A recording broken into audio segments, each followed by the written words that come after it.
16वां सुमंत्र का श्री राम के महल में पहुंचकर महाराज का संदेश सुनाना और श्री राम का सीता से अनुमति लेकर लक्ष्मण के साथ रथ पर बैठकर गाजे बाजे के साथ मार्ग में स्त्री पुरुषों की बातें सुनते हुए जाना।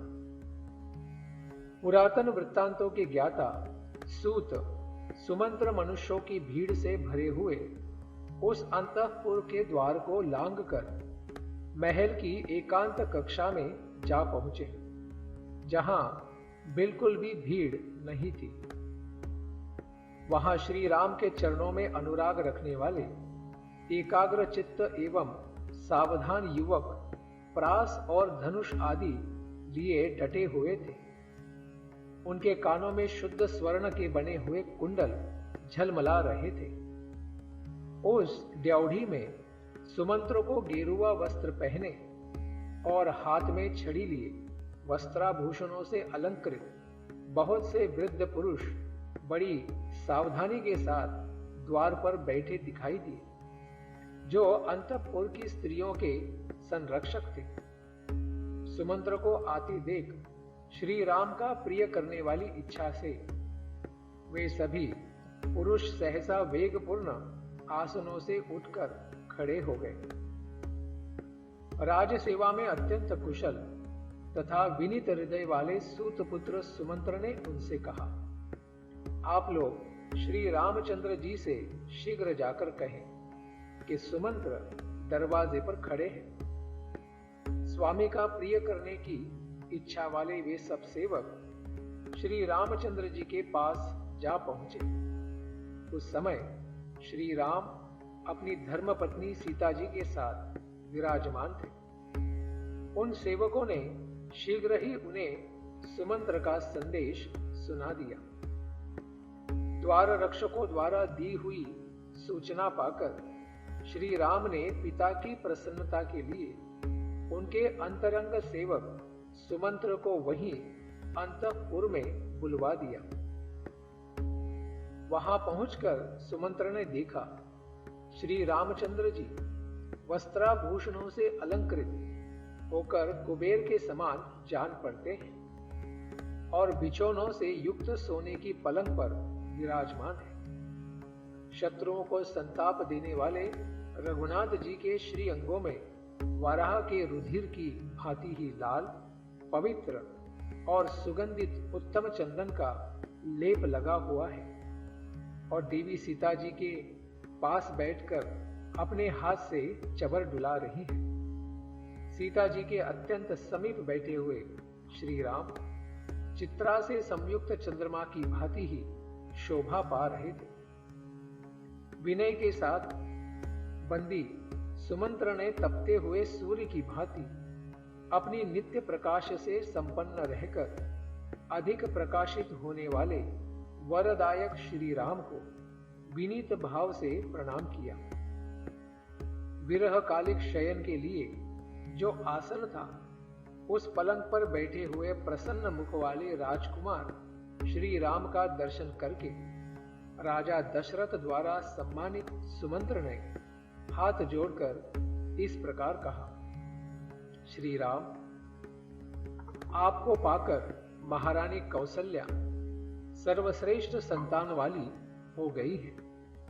इस समय रानी कैकेयी के साथ बैठे हुए आपके पिताश्री आपको देखना चाहते हैं, अतः वहां चलिए, विलंब न कीजिए। सुमंत्र के ऐसा कहने पर महातेजस्वी नरश्रेष्ठ श्री राम ने सीता जी का सम्मान करते हुए प्रसन्नता पूर्वक उनसे इस प्रकार कहा, देवी, जान पड़ता है पिताजी और माता कैकेयी दोनों मिलकर मेरे विषय में ही कुछ विचार कर रहे हैं। निश्चय ही मेरे अभिषेक के संदर्भ में ही कोई बात होती होगी। मेरे अभिषेक के विषय में राजा के अभिप्राय को लक्ष्य करके उनका प्रिय करने की इच्छा वाली परम उदार एवं समर्थ नेत्रों वाली कैकेयी मेरे अभिषेक के लिए ही राजा को प्रेरित कर रही होगी। मेरी माता कैकेयी राजकुमारी इस समाचार से बहुत प्रसन्न हुई होगी। वे महाराज का हित चाहने वाली और उनकी अनुगामिनी है, साथ ही मेरा भी भला चाहती है। अतः वे महाराज को अभिषेक करने के लिए जल्दी करने को कह रही होंगी। सौभाग्य की बात है कि महाराज अपनी प्यारी रानी के साथ बैठे हैं और उन्होंने मेरे अभिष्ट अर्थ को सिद्ध करने वाले सुमंत्र को ही दूत बनाकर भेजा भी है। जैसी वहां अंतरंग परिषद बैठी है, वैसे ही दूत सुमंत्र जी यहां पधारे हैं। अवश्य आज ही महाराज मुझे युवराज के पद पर अभिषिक्त करेंगे। अतः मैं प्रसन्नता पूर्वक यहां से शीघ्र जाकर महाराज का दर्शन करूंगा। तुम परिजनों के साथ यहां सुखपूर्वक बैठो और आनंद करो। पति के द्वारा इस प्रकार सम्मानित होकर कजरारे नेत्रों वाली सीता देवी उनका मंगल चिंतन करती हुई स्वामी के साथ साथ द्वार तक उन्हें पहुंचाने के लिए चली गई। उस समय वे बोली, आर्यपुत्र, ब्राह्मणों के साथ रहकर आपका युवराज पद पर अभिषेक करके महाराज दूसरे समय में राजसूय यज्ञ में सम्राट के पद पर आपका अभिषेक करने योग्य है। ठीक उसी तरह जैसे लोक सृष्टा ब्रह्मा ने देवराज इंद्र का अभिषेक किया था, आप राजसूय यज्ञ में दीक्षित हो तदनुकूल व्रत का पालन करने में तत्पर, श्रेष्ठ मृग चर्मधारी, पवित्र तथा हाथ में मृग का श्रृंग धारण करने वाले हो और इस रूप में आपका दर्शन करती हुई मैं आपकी सेवा में संलग्न रहूं, यही मेरी शुभकामना है। आपकी पूर्व दिशा में वज्रधारी इंद्र, दक्षिण दिशा में यमराज, पश्चिम दिशा में वरुण और उत्तर दिशा में कुबेर रक्षा करें। तदनंतर सीता जी की अनुमति लेकर उत्सवकालिक मंगल कृत्य पूर्ण करके श्री रामचंद्र जी सुमंत्र के साथ अपने महल से बाहर निकले। पर्वत की गुफा में शयन करने वाला सिंह जैसे पर्वत से निकलकर आता है, उसी प्रकार महल से निकलकर श्री रामचंद्र जी ने द्वार पर लक्ष्मण को उपस्थित देखा, जो विनीत भाव से हाथ जोड़कर खड़े थे। तदनंतर मध्यम कक्षा में आकर वे मित्रों से मिले। फिर प्रार्थी जनों को उपस्थित देख उन सब से मिलकर उन्हें संतुष्ट करके पुरुष सिंह राजकुमार श्री राम व्याघ्र चर्म से आवृत, शोभाशाली तथा अग्नि के समान तेजस्वी उत्तम रथ पर आरूढ़ हुए। उस रथ की घरघराहट मेघ के साथ गंभीर गर्जना के समान ही प्रतीत होती थी। उसमें स्थान की संकीर्णता नहीं थी, वह विस्तृत था और मणि एवं स्वर्ण से विभूषित था। उसकी कांति स्वर्णमय मेरु पर्वत के समान ही जान पड़ती थी। वह रथ अपनी प्रभा से लोगों की आंखों में चकाचौंध सा पैदा कर देता था। उसमें उत्तम घोड़े जुते हुए थे, जो अधिक पुष्ट होने के कारण हाथी के बच्चों के समान ही प्रतीत होते थे। जैसे सहस्त्र नेत्रधारी इंद्र हरे रंग के घोड़े से युक्त शीघ्रगामी रथ पर विराजमान होते हैं, उसी प्रकार श्री राम अपने उस दिव्य रथ पर आरूढ़ हुए। अपनी सहज शोभा से प्रकाशित श्री रघुनाथ जी उस रथ पर आरूढ़ हो तुरंत वहां से चल दिए। वह तेजस्वी रथ आकाश में गरजने वाले मेघ की भांति अपनी घर घर ध्वनि से संपूर्ण दिशाओं को प्रतिध्वनित करता हुआ महान मेघ खंड से निकलने वाले चंद्रमा के समान श्री राम के उस भवन से बाहर निकला। श्री राम के छोटे भाई लक्ष्मण भी हाथ में विचित्र चवर लिए उस रथ पर बैठ गए और पीछे से अपने ज्येष्ठ भ्राता श्री राम की रक्षा करने लगे। फिर तो सब ओर से मनुष्यों की भारी भीड़ निकलने लगी। उस समय उस जन समूह के चलने से सहसा भयंकर कोलाहल मच गया। श्री राम के पीछे पीछे अच्छे अच्छे घोड़े और पर्वतों के समान विशालकाय श्रेष्ठ गजराज सैकड़ों और हजारों की संख्या में चलने लगे। उनके आगे आगे कवच आदि से सुसज्जित तथा चंदन और अगुरु से विभूषित होकर खड्ग और धनुष धारण किए हुए बहुत से शूरवीर तथा मंगलाशंसी मनुष्य, बंदीजन आदि भी चल रहे थे।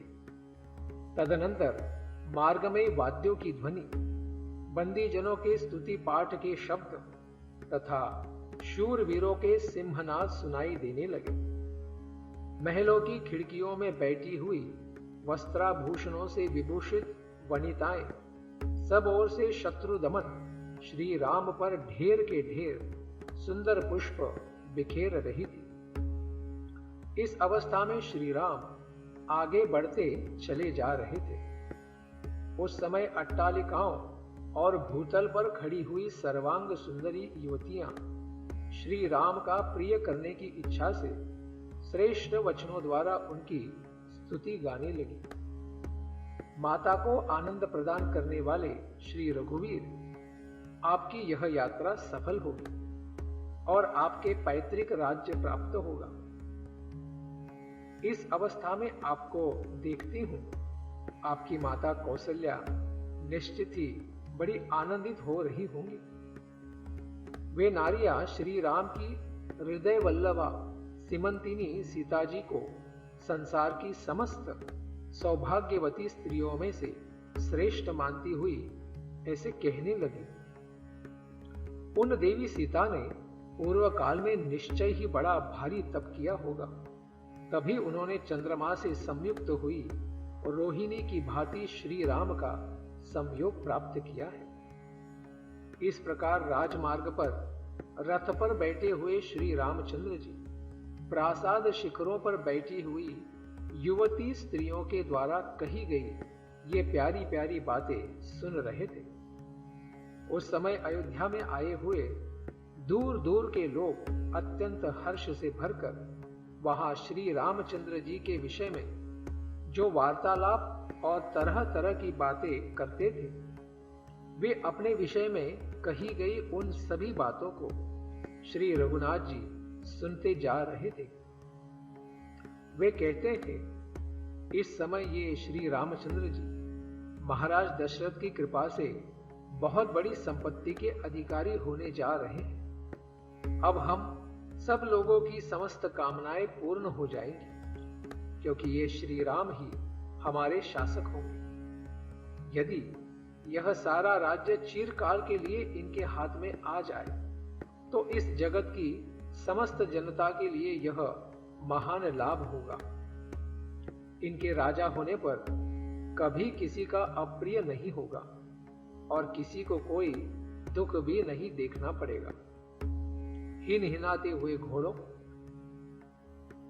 चिघाड़ते हुए हाथियों, जय जयकार करते हुए आगे आगे चलने वाले बंदियों, स्तुति पाठ करने वाले सूतों, वंश की विरुदावली बखान करने वालों, मागधों तथा सर्वश्रेष्ठ गुण गायकों के तुमुल घोष के बीच ही उन बंदी आदि से पूजित एवं प्रशंसित होते हुए श्री रामचंद्र जी कुबेर के समान चल रहे थे। यात्रा करते हुए श्री राम ने उस विशाल राजमार्ग को देखा तो हथनियों, मतवाले हाथियों, रथों और घोड़ों से खचाखच भरा हुआ था।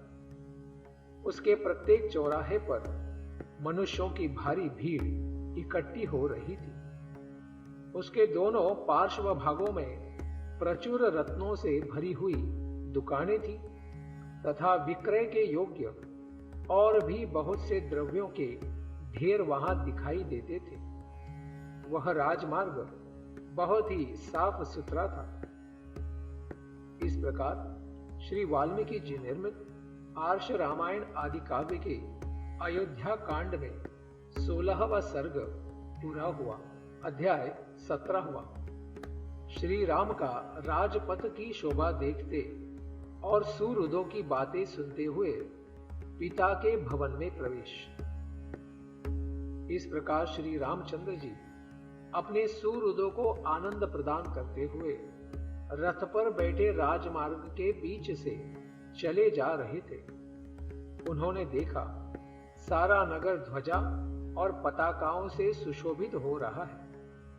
चारों ओर बहुमूल्य अगुरु नामक धूप की सुगंध छा रही है और सब ओर असंख्य मनुष्यों की भीड़ दिखाई देती है।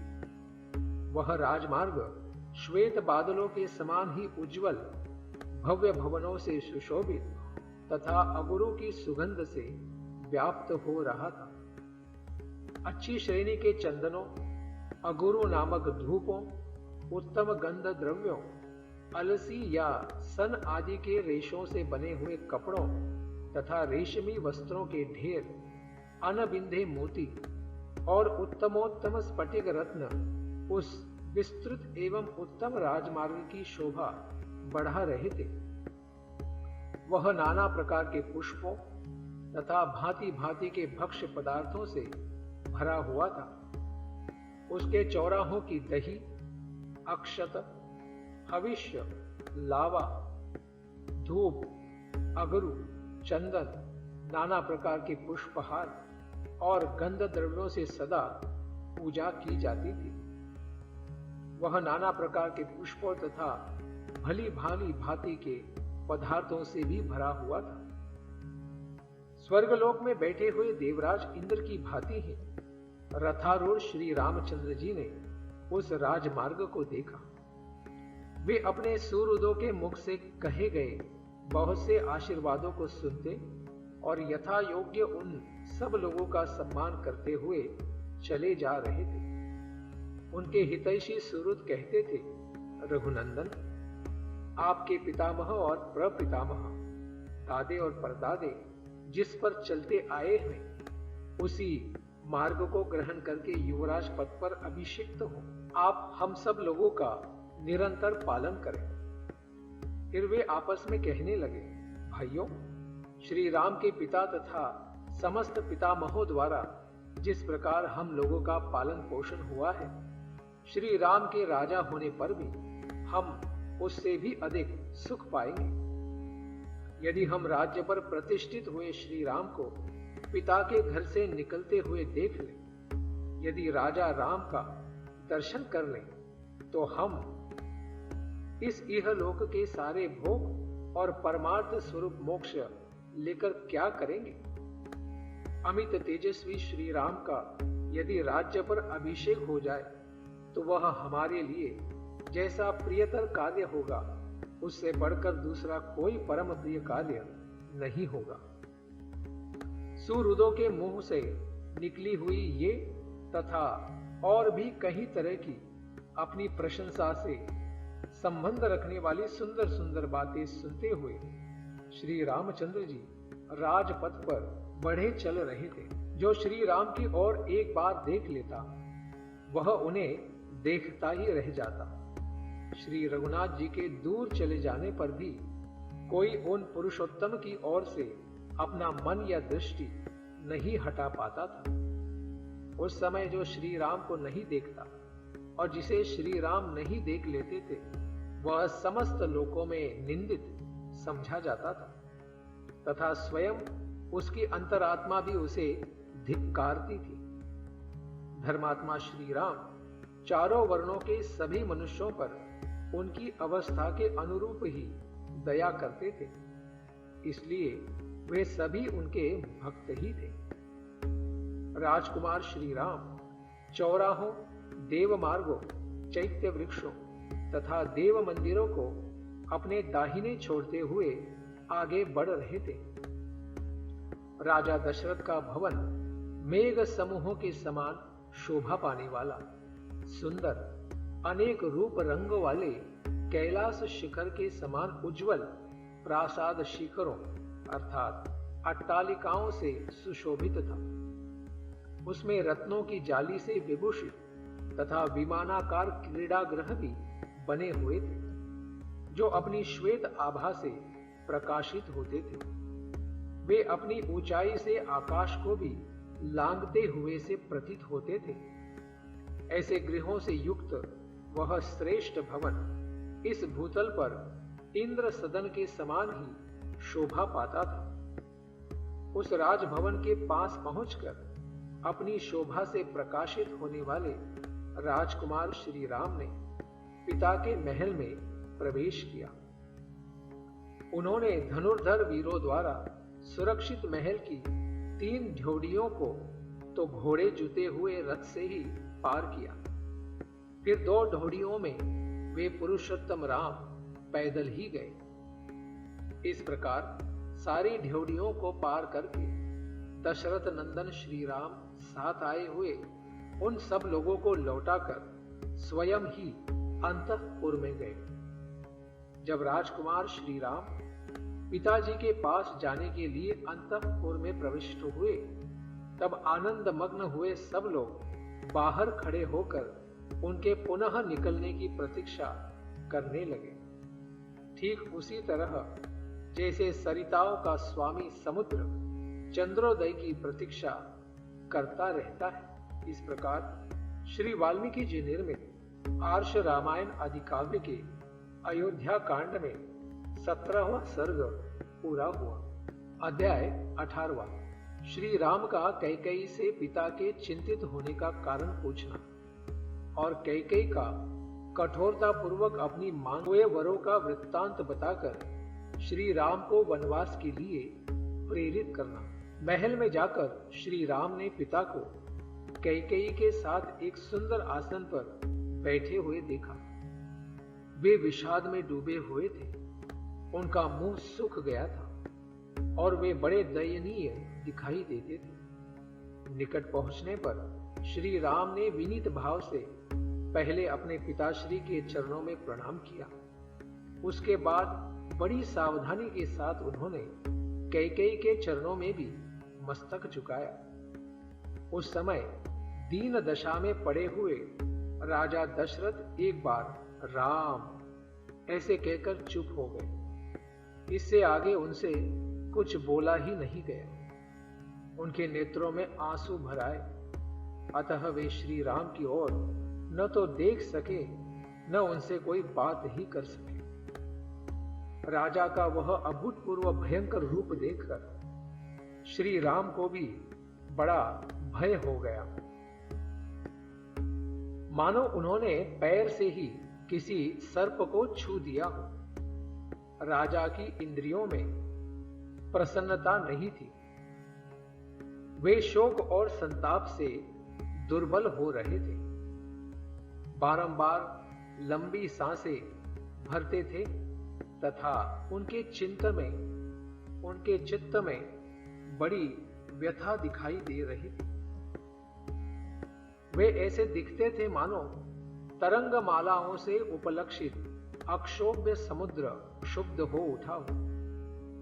सूर्य को राहु ने ग्रस लिया अथवा किसी महर्षि ने झूठ बोल दिया। राजा का वह शोक संभावना से परे था। इस शोक का क्या कारण है, यह सोचते हुए श्री रामचंद्र जी पूर्णिमा के समुद्र की भांति अत्यंत विक्षुब्ध हो उठे। पिता के हित में तत्पर रहने वाले परम चतुर श्री राम सोचने लगे कि आज ही ऐसी क्या बात हो गई जिससे महाराज मुझसे प्रसन्न होकर बोलते नहीं।